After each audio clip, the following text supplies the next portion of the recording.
Science fiction is one of the most popular and also most maligned of contemporary genres, but a new free exhibition which runs here at the British Library until the end of September challenges us to reimagine its boundaries.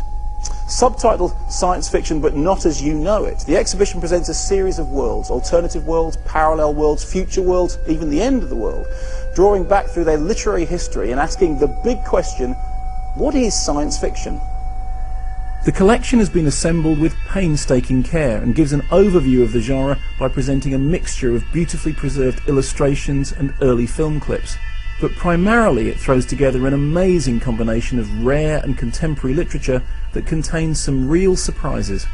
It has been called the field of literature that's left in the gaps between all the other fields of literature.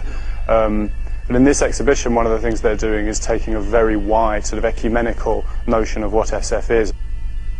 Absurd how scared I am of damaging this thing. This book is around 500 years old, which is almost as old as the history of Western printing. This is Thomas More's Utopia, the book from which we get that word, and it's a tale of somebody travelling to a strange distant island where society is run completely differently. And it's included here because part of this exhibition is attempting to demonstrate that the roots of science fiction go way back into the past, into things like the very popular Traveller's Tale. Because long before thinking about exploring outer space, people were exploring the mysteries of the still unknown world. For several centuries, the really sexy science, the thing that everybody was excited about, was geography. Yeah, because there were whole swathes of the globe, and we knew it was a globe by then, that were empty, that nobody could say what was there, and that meant that, hey, anything could be there. And so people wrote those stories. This, of course, is perhaps the most famous Traveller's Tale, Jonathan Swift's Gulliver's Travels. Not something that everyone would automatically think of as being science fiction, but it's not a huge leap between Gulliver's Travels and Jules Verne's Journey to the Centre of the Earth. Verne, of course, was the most prolific writer of his generation, and it was Verne who was being read by the young Herman Oberth, who started out as a science fiction fan and ended up dedicating the rest of his life to the forwarding of rocket science. Science fiction into science fact. Now, this is something quite remarkable. This is arguably the first work of science fiction in English. It was written in the 1620s, published in 1638 by Francis Godwin, the Bishop of Hereford. And it's called The Man in the Moon, and it tells of travelling to the moon using a harness that you can see here is powered by geese or swans. And what's interesting is it was written at a time when the idea of space travel wasn't invented. You are literally flying to the moon. And also it's written by a bishop who didn't find it heretical to look up to the skies and think of something other than the heavens, an idea which would have been completely unthinkable before the time of Galileo.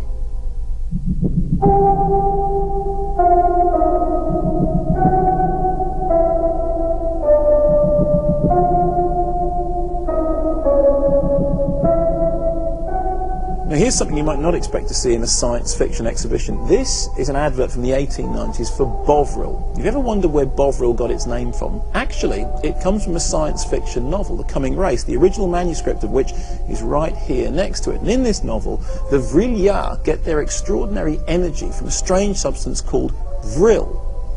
And some marketing whiz decided to put together the idea of vril with bovine, and overnight created the first science fiction hot meat drink, Bovril.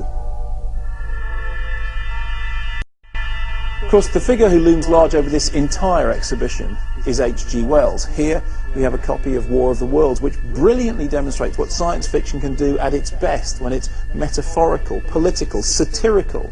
The story appears to be about Martians invading Earth, but scratch the surface and you find very down-to-earth anxieties about the legacy of British colonialism and fear of national invasion. Science fiction is very rarely about what it looks like on the surface.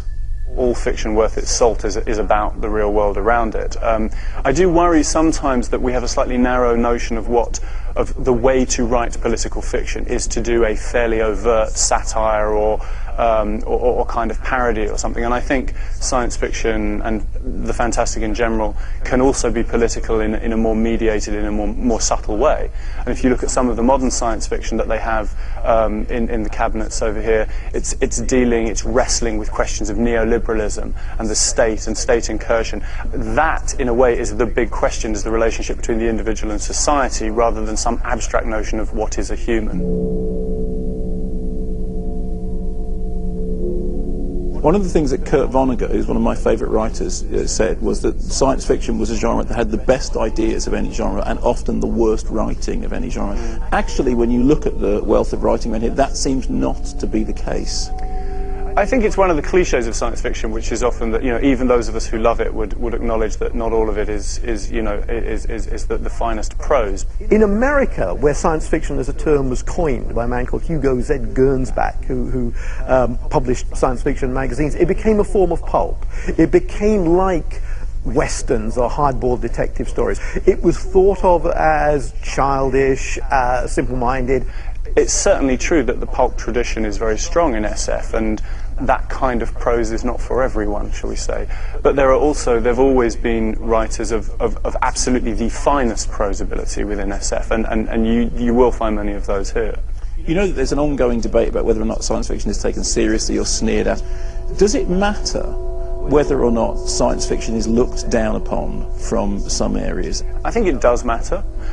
And I do think that exhibitions like this are important. I think science fiction is a very proud part of the kind of literary heritage. Snobbery is always irritating, but actually, at the moment, I think SF is doing pretty well. And is it not sometimes a strength of the genre that actually, because it's seen as an outsider genre, there's something quite liberating about that? I do not think that this field will ever be, straightforwardly part of the mainstream. And I kind of want to have my cake and eat it. I want it to be taken seriously, but I also want it to be, having a party in the gutter.